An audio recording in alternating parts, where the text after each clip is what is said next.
everyone! So I am collaborating with Mia's Virtual Vanity again. I absolutely adore Mia. I've mentioned her a couple of times. Her Twitter account is probably my overall favorite. She just provides such interesting and thoughtful commentary, so I really enjoy her in all aspects. And she asked me if I would be interested in doing a collab again, and of course. So we were tossing around the idea of either doing something inspired by a book, a movie, or a TV show. So we ended up choosing book, but different books. So I don't even know what book she's chosen. That's going to be a total surprise. I ended up choosing one of my favorite books, and sometimes people like to criticize me for this being one of my favorite books. And I also just want to stress that if you love something, if you really enjoy it, don't let other people get you down. I'm sorry for the noise in the background. I have some empty boxes from Christmas stuff, and I cannot, for the life of me, keep cashmere out of them. I haven't been able to dispose of them yet, so they're her new playthings.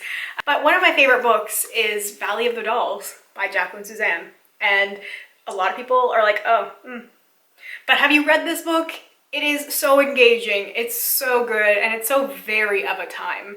It's very of a time. So I thought I would talk a little bit about this book, share some of my favorite passages, including one that's related to the beauty industry, and I'm actually gonna do just like a black, white, and pink makeup look. I thought that I would just keep with the theme of the actual book cover. I've had this book since 2007, I believe. It was the first thing I bought with the paycheck from my very first job. I bought a record player and a copy of Valley of the Dolls, and it was 2007. So, you know, that pretty much says all you need to know about me. So I'm just trying to find a way to, I don't have a proper bookmark, so I'm trying to find a way to keep that page in there. So I'm gonna go in with my face primer first. There's a few references to makeup throughout the book, especially later on in the book when one of the characters ends up becoming a model, the face of a makeup brand, and she ends up doing like commercials and stuff too. So there's a few references related to like the beauty industry in the 50s, because the book goes from the 40s to the 50s and into the early 60s. This might be a little bit of an awkward video. I just kind of realized as I get really distracted when I'm doing my makeup, and so trying to remember things to specifically talk about. I mean, that's why I chose this book, is because I am very familiar with it, but I haven't read it in about a year. I usually read it every year, but I haven't done my reread yet. So I just struggle a little bit sometimes when it comes to being able to put into words what I want to say. But basically there's a few references for the beauty industry in the book, which is very interesting. And there's just a lot of like entertainment references. So there are 3 characters in the book, and chapters alternate from different characters' perspectives. And I really love books like that. Like, my favorite book of all time is The Hours, and I had The Hours in my hand, and I was gonna do The Hours for this, but I really couldn't think of a makeup look. Like, my favorite character is a character named Clarissa Vaughn, who is a woman in her early 50s in New York in the 80s. Now here I am talking about the book anyway, but there's no references towards makeup, and like it would have been very simple. Imagine if I did like a late 90s maybe inspired makeup specifically related to like that particular character, perhaps. I just couldn't take myself seriously with when I was thinking about it, because the book is such a serious book. I thought Valley of the Dolls would be more fun because The Hours is such a serious book. It's my favorite book of all time. I highly recommend it. And it has that same sort of, you know, alternating chapters with different character stories that all somehow intertwine. And that's the same with Valley of the Dolls. My favorite books are books like that. If you have any recommendations for books that tell the story from different characters' perspectives, I would really love it, especially like alternating chapters. So fascinating. So the character that I consider to be more of the main character in the book, it alternates for the most part, but the big chunk of the beginning is the character named Anne, and she is a young woman who has recently graduated from college, and she's moving from her small town to New York City in order to kind of find herself, to find love and to find happiness. And she, of course, is very beautiful, and she ends up getting a job as a secretary for an entertainment lawyer. So this would be like a lawyer who handles like contracts for like movie stars and TV stars, singers. So she ends up getting a job as his secretary, and shortly thereafter she ends up getting sort of hounded by a millionaire who ends up, you know, dating her and proposing to her, and she's all of a sudden front page news. She is getting a lot of attention, but she doesn't love this man. And it sort of goes back to how she felt like in her small town, where she was kind of expected to marry like her high school sweetheart, and they were supposed to like settle down and start a family and live happily ever after. And she's like, but I don't love the guy. Like, I want to go somewhere and explore things, and I want to actually, you know, fall in love. I want to find that part of me that I wasn't able to find in that small town. So she does end up breaking up with the millionaire. Not to spoil too much of the book, but she ends up falling for the entertainment lawyer's sort of partner, who is a, you know, the whole tall, dark, and handsome sort of British man. And she completely falls for him, and it's, you know, of course, a very rocky relationship, and he has fought in the war, so he's experiencing life from a very different perspective than a lot of other people are, and he's definitely dealing with the side effects of the war, so that does play a very minor part, I would say. Now, another character is Neely O'Hara, who I love. I feel like Neely was definitely inspired by Judy Garland. So she lives in the same sort of apartment building as Anne does, and she's like 18 years old, and she's all fresh-faced and youthful, and she was part of a vaudeville act with her brother and her sister's husband, I believe, if I'm recalling that correctly. I know there was two of them.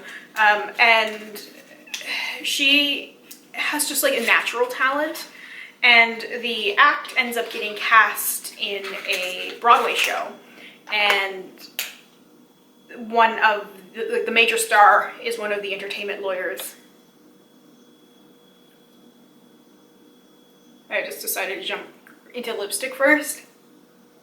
I got this for Christmas. It's a NARS lipstick. So this is sort of like also inspiration to do this. It's not the same color pink as the book, but I really wanted to wear this lipstick. Perfect. Okay, so anyway, Helen is the star of this show. They've hired this vaudeville act as sort of a supporting characters. It's found out that they're actually only supposed to be the men who are with the star, and they were just basically paying Neely so they could have the act, so she was getting her little paycheck, and she was kind of like thrown in the chorus. Anne ends up using her sort of powers and her new friendship with Helen, which ends up developing. She ends up using that friendship to convince them to give Neely a little bit more to do, and then also a little later ends up convincing her to make her a co-star in the show, because there's this really great scene, and I'll find it and I will share it, because my plan is when I do some of the makeup stuff to just kind of have the narration of some of my favorite passages over there, but I kind of wanted to set the scene first. Not quite sure what else I want to do right now. Maybe I think I'm gonna save the eyes for last. But yeah, so there's this great moment where there's a showdown between like the co-star of the show, and I love the way that it's described. I can't do it justice by paraphrasing, but then it ends up leaving room for Neely to take over, and then she ends up becoming a superstar because she has such natural talent. She's very unpolished. She's very, you know, she didn't really go to school. She just sort of learned as she was traveling around with her family and doing, you know, the vaudeville act and learning from other people on the road. So she's a little rough around the edges, but she's got natural talent, and then she gets some help from people who can help guide her in the right way. So she ends up getting some like voice training, which just ends up bringing her into a whole other category. It's like she went from being good to being phenomenal, and she becomes like one of the greatest stars. So she does albums and she does movies, but of course the whole thing is like the book is Valley of the Dolls, and dolls are pills. So she's heavily addicted to drugs. Like she was on drugs. There was like the uppers and the downers, and it was very much like I said, I feel like it was Judy Garland inspired, because she's on drugs to help her lose weight. She's on drugs to keep her awake. She's on drugs to put her asleep. And before long, she can't function without the pills at all. So she definitely goes through a lot of turbulence throughout her career, and then ends up in a mental institution near the end of the book. She does come out of the mental institution, but it's definitely like she is struggling a lot with just her addiction and with her mental health, and her career definitely goes up and down before she's very old, because the characters are still relatively young by the end of the book, because it starts in the 40s, sort of around the ending of World War II, and then it goes until like, I believe the ending is 1961, or like New Year's Eve 1961, so like 1962-ish. There's a lot that happens between the characters, and of course, you know, some get married and divorced and have children, and there's a lot of drama, and there's a lot of drama in there, but I feel like Neely's such a great character. And there is also a third character. So the third character is Jennifer, and Jennifer is like a chorus girl. I'd say she's kind of like a Marilyn Monroe type, but not quite. So like you first come across her in the same Broadway show. She's a glorified chorus girl, which is what they refer to her as. It's basically like she doesn't really have a big part, but she has big moments where it's like the focus is on her because she's beautiful. She's described, the reason I make the Marilyn Monroe comparison is because she's often described as having that sort of like childlike but youthful, very beautiful face, but the like very curvy, perfect, womanly kind of body. It's very like the Marilyn Monroe archetype, I think. You end up learning a lot about her.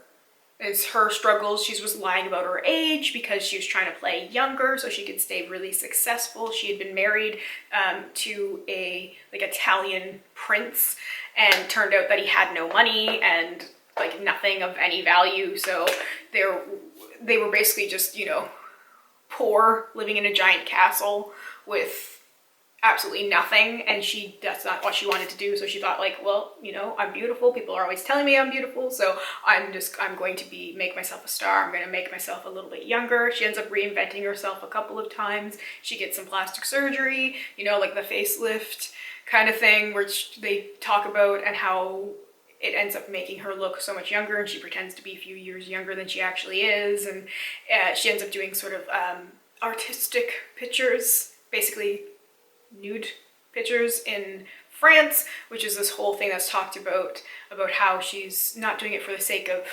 nudity, but because it's just part of the picture. I think there was some quote in there about how she says like, you know, in a regular like Hollywood film, they would cut around if a woman was walking out of the bathtub, where this film, it would just show her walking out of the bathtub kind of thing. So she also ends up getting involved with a politician a little later, which again, like the Marilyn Monroe kind of connection there, and then she kind of has a little bit of a downfall. It's a struggle to keep going, shall we say. Like I said, I don't want to spoil too much, although this is a very old book, but I strongly suggest you read it. I feel like if you like the entertainment industry, if you like we're into reading tabloids, or hey, if you like reality shows, if you know, like the drama that goes along with those, you'd probably enjoy this book. As I say, it's a very easy book to read. There may be some references to things from like the 40s and 50s that can easily be looked up. Say there's like a few references, a few like noticeable differences in language, but it's very, very easy to read, and it's very easy to get engaged into. And then plus it's broken down into little sections between characters, so it also gives you an easy place to stop. It does jump around a little bit, so I don't, there's a few stories that kind of like refer back to the past, and like you're kind of brought back to like when Jennifer was like in boarding school, and it talks about her and her relationship with a woman named Maria, and you get a little bit of insight of like characters from different points of their life. But then there's points where it jumps ahead like a couple of years, where say you leave them in 1952 and then it jumps to 1955, and then it kind of fills in gaps there. I just find that it's really easy to follow, really easy to read. I've read it so many times, I really enjoy it. So I am going to do an eye look, and I'm not really doing anything like very 60s or 50s inspired. Like I said, I just wanted to do pink. I also was inspired by another Christmas gift, the Pat McGrath quad. See, it's got beautiful colors, so I wanted to use that pink. So I'm going to share some of my favorite passages, and if I feel like there needs to be some explanation about what it means, I will as well, but I just thought I would share a few of my favorite quotes from the book. You've got to climb to the top of Mount Everest to reach the Valley of the Dolls. It's a brutal climb to reach that peak, which so few have seen. You never knew what was really up there, but the last thing you expected to find was the Valley of the Dolls. You stand there waiting for the rush of exhilaration you thought you'd feel, but it doesn't come. You're too far away to hear the applause and take your bows, and there's no place left to climb. You're alone, and the feeling of loneliness is overpowering. The air is so thin you can scarcely breathe. You've made it, and the world says you're a hero. But it was more fun at the bottom when you started, with nothing more than hope and a dream of fulfillment. All you saw was the top of that mountain. There was no one to tell you about the Valley of the Dolls, but it's different when you reach the summit. The elements have left you battered, deafened, sightless, and too weary to enjoy your victory. Anne Wells had never meant to start the climb, yet unwittingly she took her first step the day she looked around and said to herself, "This is not enough, I want something more." And then she met Lion Burke. It was too late to turn back. Well, you see, with television coming in, I figure radio will be finished in another year. As far as the big shows are concerned, I want a Jillian girl. I want to feature that girl in all my ads. Hair, nail polish, lipstick, the works. I've seen several girls I like. He reeled off the names of 5 of the top models, but they make too much money to work for me exclusively. I don't want the Jillian girl posing for Ted Casablanca's clothes in Vogue or for Chanel's perfume in Harper's. I want her to be identified with Jillian products only, and all I can pay to start with is $300 a week. Jennifer suddenly came to life. "Did I hear money?" she asked. "I'm telling your friend I'd like to make her the Jillian girl." Jennifer's eyes widened. "But of course, Anne would be perfect." "She sure would. She's beautiful, but not too sexy. The all-American girl," Kevin said. Claude threw up his hands. "There is that word again. You Americans. You don't know what to do with a beautiful girl. You keep trying to make everyone look like the girl next door. If that is what the public want, no one would go to the movies. Take Jennifer. She will be the big hit because she's not the girl next door. She's the girl every man dreams of having." "I agree, but it doesn't work that way in advertising," Kevin insisted. "Oh, we use sex, but in a subtle kind of way.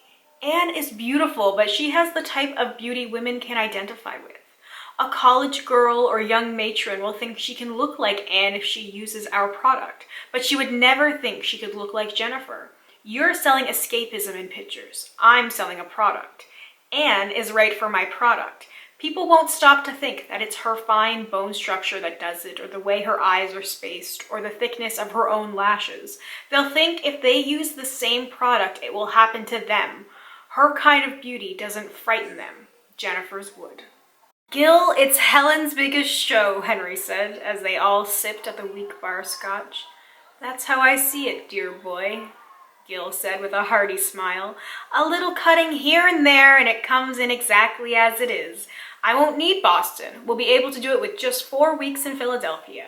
Easy, if the cutting is in the right spots. They looked at each other silently. Then Case quickly forced a hint of a smile. Come now, Henry. You know I'm in a bind. I can't fire Terry King. She's got a run-of-the-play contract. How did she get that? Lyon asked. He shrugged. An excellent question. Do you think any decent ingenue will sign for a Helen Lawson show without it? Look at the track record. Betty Mobile, fired in Boston, notice is too good. Sherry Haynes, part written out in Philly, notice is too good. Need I go on? You can't get an ingenue for a Helen Lawson show without a run-of-the-play contract, not unless you're willing to settle for a pig. Well, there's always the other way, Henry nodded silently. I'll give it a try, but I'm getting too old for these executions. Lyon turned to Anne with a grin. Think you can face the execution? I wouldn't miss it. What's going to happen? Nothing much. Just a few strong men will gang up on a little girl and force her to quit. You act like you've been through this before. I have. It can be sloppy. Every now and then you run into a Terry King who turns out to be an embryonic Helen Lawson. You put the knife in her back, but she doesn't bleed. That's when you lose. Terry King was standing in the center of the stage, staring at the director in complete disbelief. Cut the ballad? She yelled. Are you mad? Did you read the reviews? The show's running long, honey, and we have enough ballads. The director's voice was casual. So what? Cut some other ballad. You know damn well mine is the best song in the show. Those are my orders, he said wearily. Where's Gil Case?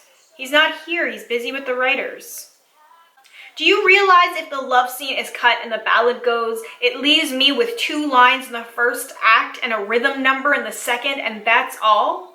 10 minutes later, Terry reappeared, armed with a small man who looked like a raccoon. The raccoon bristled down the aisle. Now, what's this all about? He demanded. The director turned and looked down. What's what about? He asked innocently. Listen, Leroy, the raccoon hollered. Don't think your innocent girlish face is going to fool me. I know this routine. Helen's scared of Terry, only this time Terry has a little luck going for her. She's got the biggest hit ballad of the show. You can't tell me the boys are going to let Helen cut their best song from the show. Call them, Leroy suggested. I have. They're in conference with Gil Case. Besides, you mean Case is willing to pay Terry $400 just to do 2 lines and half of a rhythm number? If she wants to remain and do that, I suppose he'll have to. Oh, so that's the bit, the equity dodge. You'd love her to quit. Then you could put someone else in the part for chicken feed. But if you fire Terry, you'll have to pay her till next June plus her replacement. No one is firing Terry King. You can't afford to. That's why you're trying to make her quit. The director sat on the edge of the stage and said, with exaggerated patience, no one is trying to make Terry quit. We're not thinking in personalities now. We're looking at the show as a whole. As an agent, you're only thinking of your client. I don't blame you, Al. That's your business. But my business is to think of the show. It runs too long. I'm cutting where Gil Case, the writers, and all of us think it should be cut, regardless of who it affects. I think we can cut this out, Henry's voice shot out of the darkness. The agent whirled around. I didn't see you, Mr. Bellamy. Hi. Say, look, it's nothing personal. I'm just fighting for my client the same way you probably did for Miss Lawson 20 years ago. If it was Helen Lawson, we would have handed in our notice and walked out with dignity. Because with a Helen Lawson, even a Helen Lawson who was just beginning, there would always be another show and a better part. But with your client, I'd take whatever crumbs were offered. I'd stay with 2 lines and half a chorus and milk the producer for the salary. So what if she's a joke to all the other producers at the Broadway opening? It's her funeral, not yours. Maybe you'll find someone else after you bury her. But you'd better make her stick in the show and grab your lousy 10% because it's obvious you're scared. This may be the only show she'll ever get, and you're not about to pass up an easy buck. Terry King suddenly came to life. Listen, I can out-sing Helen Lawson anywhere, and Al and I aren't afraid. This lousy show isn't the only one, and I'll be a bigger star than Helen Lawson. You bet I'll walk out, and with dignity, right now. Honey, wait, Al pleaded. This is exactly what they want you to do. And what do you want me to do? She snarled. Open in Philadelphia and New York looking like a bit player just so you can collect your lousy 10%? Imagine me, the most normal girl in the world, I wind up with a head shrinker. I went to see him when something awful happened with Ted, and the next thing you know, I found myself running to him every time something came up. At first it was always about Ted, but then he started groping in my past. Like, maybe it was my fault Ted had troubles, but I went along, and then I did learn a lot about myself. You know, John, I never knew what it was to have a mother's love. He says that's why it's important for me to be a star. I need mass love. That's bullshit. John was angry. Listen, there are plenty of stars who love their mass love and who had some pretty doting parents. You're a star because you have talent, not because you never knew a mother's love. I'm tired of all these fancy doctors who blame everything on the poor mothers of the world. So your old lady kicked off early. Did she do it purposely just to get even with you? Listen, Neely, you'll be a lot better off if you forget your head shrinker. You got where you are on your own. But I am neurotic, John. I've found I have all kind of neuroses. So, maybe that's why you're a star. If he cures them, maybe you won't be you. I've got my own kinks, but I'm not about to plunk out 25 bucks a throw and have some guy tell me my father mistreated me and I miss my mother's love. What am I going to do about it? Even if I find out it's true, go to Minnesota and punch my old man in the nose? He's 80. Or find myself a gray-haired call girl who'll stroke my head and bottle feed me? Listen, whatever happened is yesterday's newspaper. It's today and tomorrow. That's what counts. And here is the completed look. I ended up going with more of a 60s reference than I had initially planned on. It just kind of took on a life of its own, but it's black and pink and white all over. Anyway, I would love to know if you have read this book and what you think about it. And if you haven't, I would still love to know what book is your favorite. Do you have any favorite sort of pulp culture-y kind of books? Things that people may look down upon because they're not, you know, high literature. I would love to know what some of your favorite things are. And again, like I said at the beginning, if you have any recommendations for me, I would love to hear it. I would love to read some more fiction. I tend to stick within nonfiction most of the time, so I would love some nonfiction recs. Thank you so much for watching and for hanging out with me. I hope you are having a wonderful day or night wherever you are, and I hope we get a chance to chat soon. Bye for now.